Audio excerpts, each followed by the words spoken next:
youtuber banyak para pos jaket raya. Asik, apa kabar semuanya? Sekarang udah jam 1:40 pagi subuh. Seperti biasa aku balik ke kalian karena kenapa gue syutingnya selalu jam segini gitu kan ya. Kalau kalian denger kok kayaknya ngantuk kah, kok kayaknya lemes kah ya, karena memang sudah subuh seharian jaga anak, jaga suami gitu ya. Walaupun memang apartemen gue secuplik gini, tapi kan lo tahu ya kalau main sama anak tuh 15 menit aja udah KO mainnya. Anaknya nggak capek-capek, mainnya udah ngos-ngosan, lari sana lari sini, main bola kayak minta gendong, toplok sana toplok sini, lo tau kan. Ya sudah lah ya, tapi kan kita happy ya punya anak gitu ya. Nah anyway, sekarang gue mau bahas ke kalian adalah PSBB udah kelar. Asik, ulang lagi ya, PSBB udah kelar. Gue sok iya ya. Oke, sekarang gue mau bahas hari ini ketika gue filming video ini gitu ya. Gue tadi hari lebaran kedua itu gue mampir ke rumah mertua gue yang notabene nya rumah mertua gue tuh masih satu kecamatan, satu kelurahan gitu kan ya, masih deket, jalan kaki juga nyampe gitu kan ya. Jadi gue main ke sana karena beliau merayakan hari raya lebaran gitu. Hari raya lebaran pertama gue nggak datang karena kesiangan. Serius, jadi hari raya pertama, lebaran pertama tuh Ruut yang kesana. Terus gue sebenarnya mau ikut, tetapi karena gue tidurnya pagi, jadi anak gue tuh kan pola tidurnya berubah-berubah. Jadi ketika hari lebaran pertama si Kela tuh baru tidur jam 6 pagi, jadi gue tidur gitu, gue nggak kuat, gue tidur, akhirnya Ruut yang kesana.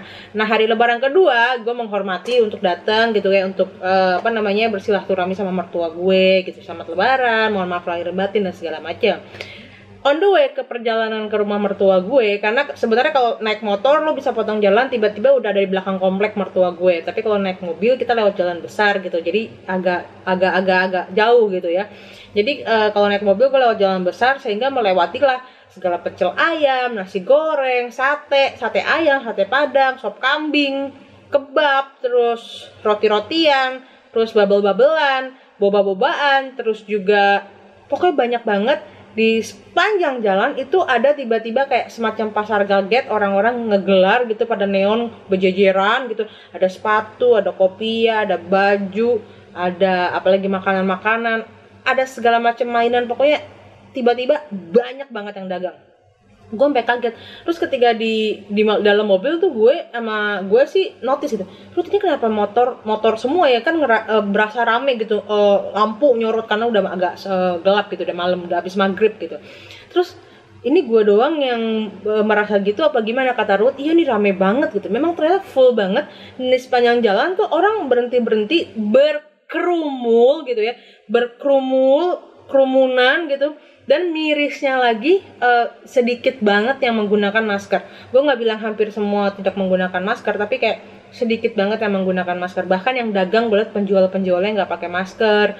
Terus cuman 1, 2, mungkin 1, 2, 3, 4, 5 yang pakai masker, kayak jarang banget yang pakai masker, miris banget. Dan ketika gue ngelewatin tempat makan, orang-orang pada duduk makan di tempat. Setahu gue kemarin tuh nggak boleh makan di tempat kan, tapi nggak tahu sekarang tiba-tiba loh kok itu makan di tempat, dan makannya tuh kayak hadap-hadapan, dempet-dempet aja, kayak biasa, kayak kita beraktivitas biasa sebelum corona kemarin gitu. Gue kaget. Terus kan karena sambil jalan aja, terus ngelewatin kayak ada satu bagian beberapa ruko isinya memang toko-toko handphone terkenal semuanya ya, ada segala macam itulah berjejeran gitu kan ya. Terus itu penuh parkiran motor sampai hampir ke jalan-jalan gitu ya.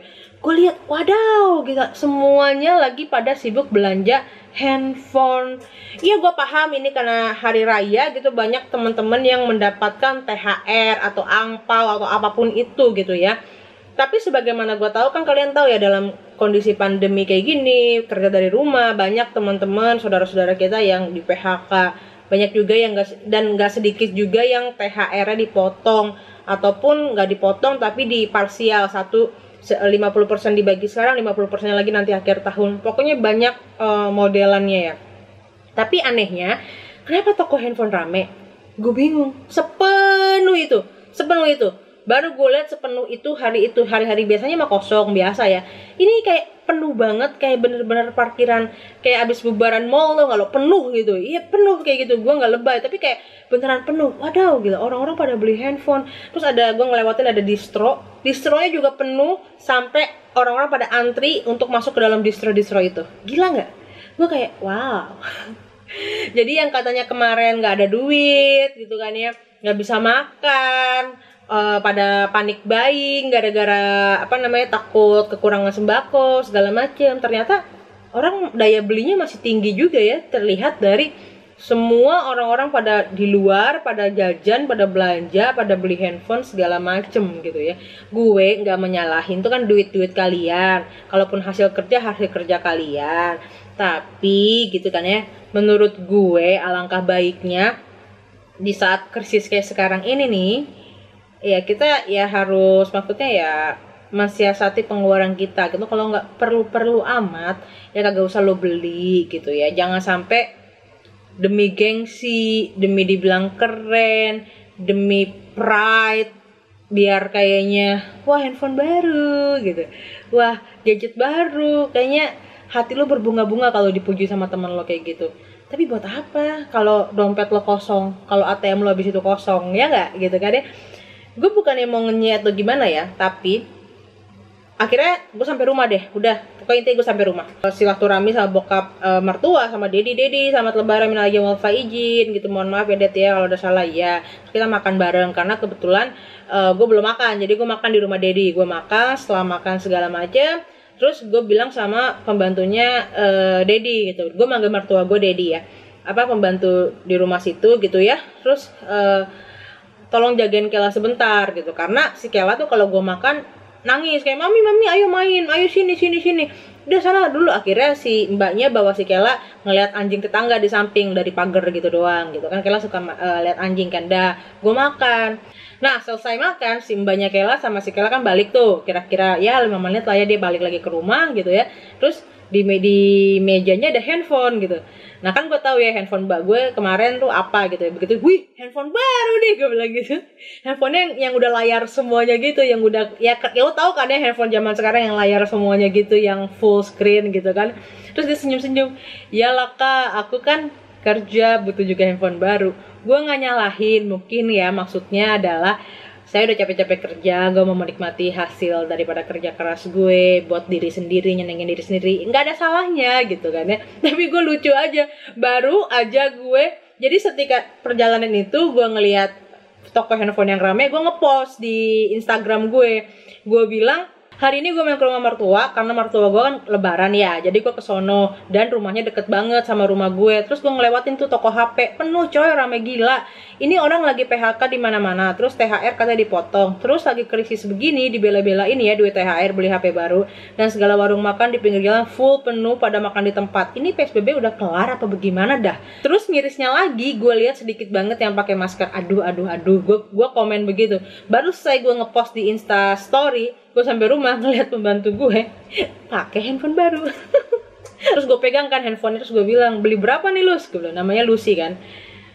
Beli sekian kak gitu. Terus beli di mana gitu? Di Bukalapak gitu. Loh kamu bayarnya pakai apa? Karena dia nggak punya rekening bank. Karena ketika gue kasih gaji setiap bulan, kalau gue gajian atau kasih apalah gitu, selalu cash gitu. Kalaupun ada uang yang mau dikirim ke kampung, dari rekening gue langsung gue kirim ke kampung gitu kan. Ya kak tolong kirimin sekian ke kampung, itu gue yang kirim karena dia nggak punya rekening bank gitu ya.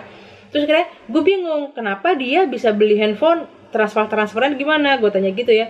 Lah bayarnya gimana kok kamu beli di Bukalapak? Bayarnya ke Indomaret kak. Canggih loh mbak gue bisa beli bayar-bayaran gitu. Dan dia sering banget belanja online gitu ya.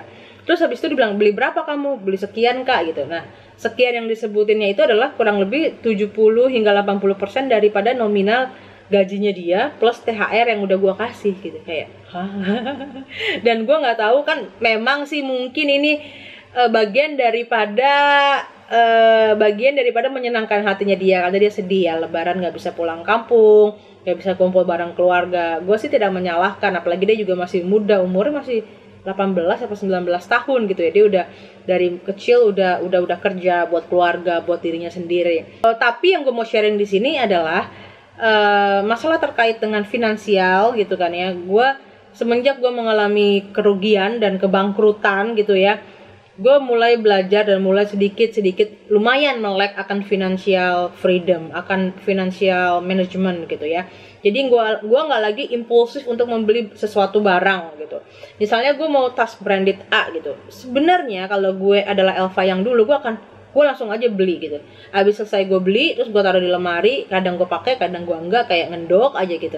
Tapi kalau sekarang gue udah nggak lagi kayak gitu. Gue udah lama, udah berapa tahun, pokoknya let's say udah setahun ini gue nggak beli tas sama sekali. Beli sepatu, gue cuma punya sepatu 2, sepatu pesta sama sepatu yang setiap hari gue pakai. Sisanya sepatu yang sudah gue punya. Terus kemudian apalagi ya, untuk handphone gue udah kurang lebih 3 tahun gue pakai. Kadang kalau gue video call sama adek gue Michelle, kebetulan adek gue Michelle kan tinggal di Amerika ya, kalau kalian udah tahu dia YouTuber juga, gue sering video call sama dia. Keluarga gue kan di mana-mana ya, nyokap gue di Bogor, adek gue di Amerika, adek gue satu lagi di daerah Rawamangun gitu. Setiap hari tuh kebiasaan gue adalah gue menghubungi bokap gue, nyokap gue, kemudian juga adik-adik gue video call selalu gitu ya. Dan kadang mereka suka protes, kadang, "Kak, suaranya kemana sih, hilang-hilang gitu." Si adik gue suka, "Lu ganti handphone kek," gitu. Pekerjaan gue kan memang kadang butuh gadget untuk handphone ya, baik gue balas-balasin DM, balas-balasin komen, untuk handle sosial media. Sebenarnya bisa aja gue ganti handphone, karena toh pekerjaan gue menuntut gue mempunyai gadget yang mumpuni untuk gue menghandle semua pekerjaan gue. Tapi gue merasa gue masih bisa menghasilkan uang dengan gadget gue saat ini gitu. Jadi gue kayak menunda untuk gue beli handphone gitu. Kadang kalau gue kayak minggu lalu lah, si Ruth udah bilang, "Udah lo beli aja lah, itu kan buat kerja lo, nggak apa-apa." Karena Ruth tahu gue sayang untuk mengeluarkan uang sebanyak itu untuk gue beli suatu handphone gitu. Udah nggak apa-apa, ini buat kerjaan lo bakal balik modal, lo bakal ini kan buat tools lo, buat alat perang lo untuk lo kerja, katanya Ruth gitu kan. Terus gue waktu itu ngubungin toko handphone yang tempat gue mau beli, gue telepon, "Ada nggak stoknya barangnya ini?" Ternyata stoknya nggak ada. Jadi semesta belum mengizinkan gue ganti handphone, jadilah ke pending hingga sekarang. Dan gue nggak ada masalah pakai ini gitu, karena fotonya masih bagus dan masih menurut gue fine aja ya, sekali-sekali aja error. Iya gitu. Jadi kok jadi melebar ya. Jadi intinya yang gue mau bahas di sini adalah terkait PSBB adalah, apakah PSBB sekarang udah kelar atau belum sih? Kenapa? Kalaupun setahu gue ya memang diperpanjang, dan katanya kan, karena beritanya simpang siur, dan katanya sudah ada kebijakan untuk agak kelonggaran gitu. Tapi ini terlalu longgar menurut gue, karena semua orang kayak yipi, udah pada keluar, udah bener-bener wah, udah kayak tahun baruan gitu, kayak penuh, jalanan penuh, tempat makan penuh, semua maunya penuh gitu. Bahkan kemarin waktu hari lebaran pertama, gue ngorder GoFood gitu ya, ngantri, katanya ngantri Kak. Gue nggak ngerti kenapa sekarang semua orang pada keluar. Dan oke lah mereka keluar, mungkin gue coba memposisikan diri gue dalam posisi mereka. Mungkin mereka bosen di rumah karena udah mungkin 2 bulanan lebih di dalam rumah, atau bentuk mereka udah begah, mereka harus bekerja dengan dagang, dengan segala macam karena sudah kepepet, nggak ada duit. Tapi ya mbok, tetap dijaga. Misalnya kan tetap bisa lo pakai masker at least, kemudian jaga jarak aman.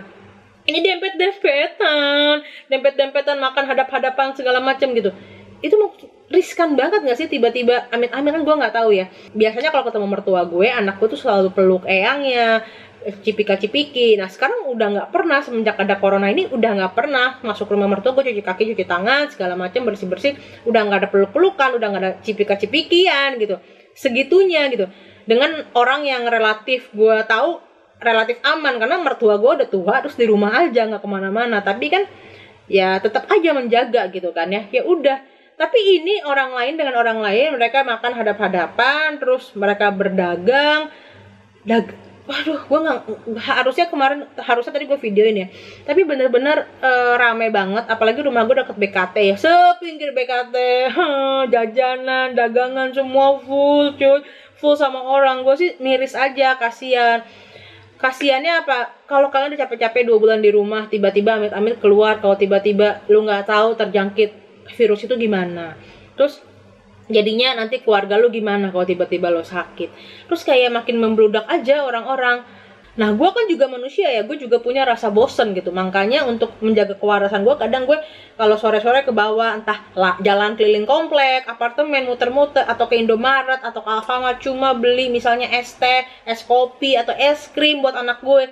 untuk menjaga kewarasan gue aja, tapi itu juga gue dengan pakai masker, hati-hati, jaga jarak. Abis beli es krim langsung buru-buru naik, nggak pakai nongkrong-nongkrongan, nggak pakai nongkrong ngegosip sama ibu-ibu apartemen, kagak gitu ya.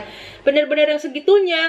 Terus ataupun kalau gue bosan, gue sama suami gue naik mobil keliling-keliling jalan-jalan aja, drive thru makanan, udah segitunya. Kalaupun gue harus belanja bulanan kayak ke Carrefour atau ke Tip Top, gue selalu tidak bawa Kela, gue titipin dulu Kela di mana, dan gue selalu pakai masker dan jaga aman.